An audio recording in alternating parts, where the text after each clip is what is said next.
Welcome, listeners. You are currently listening to Doing Dangerous Things Safely.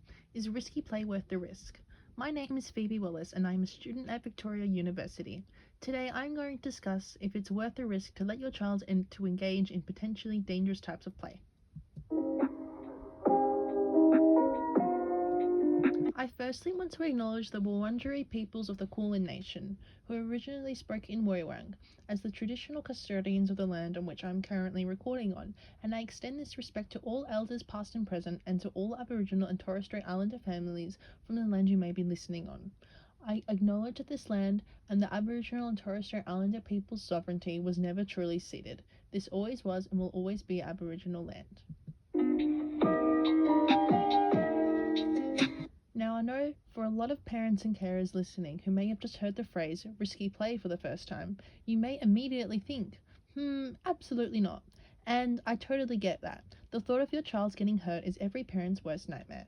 So if you're at home wondering why on earth someone would recommend that you not just allow, but encourage your child to engage in risky play, please hear me out, because the benefits of risky play may just outweigh the risk of injury.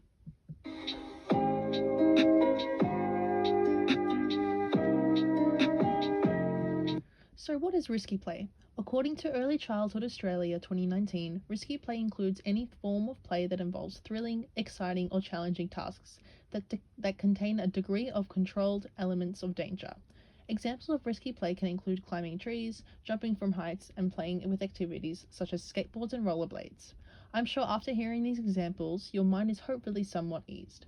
I'm sure you at home listening have your own fond childhood memories of skating at the park with friends or of seeing how high you can climb up a tree, and you'd be more than happy to let your child participate in these nostalgic experiences.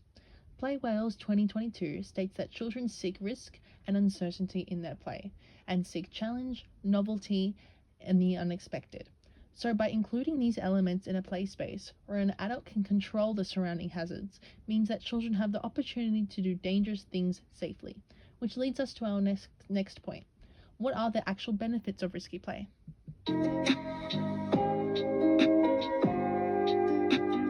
If you're gonna make your kids tough, which they're gonna be if they're gonna survive in this world, you can't interfere when they're doing dangerous things carefully. Miller, 2022. Personally, I love this quote from Dr.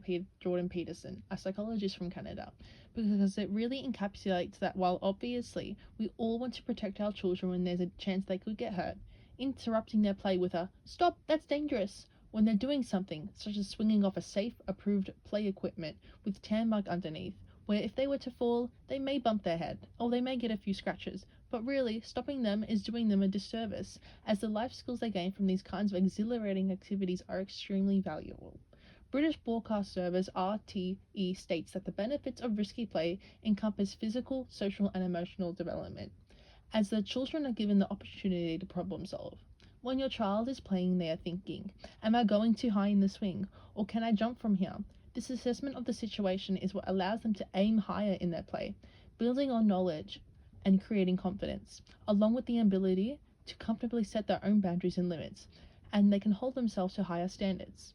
The thoughts of, am I going too high in the swing, or can I jump from here, as they grow older, turn into, I can do this, and I can handle this, which are affirmations that I'm sure every parent at home listening wants to instill into their child. Risky play can be a really divisive topic. Some families may see it as reckless, wondering how anyone could let their child get potentially hurt, while others see a child's grazed knee as a sign that they've had fun and embraced challenge.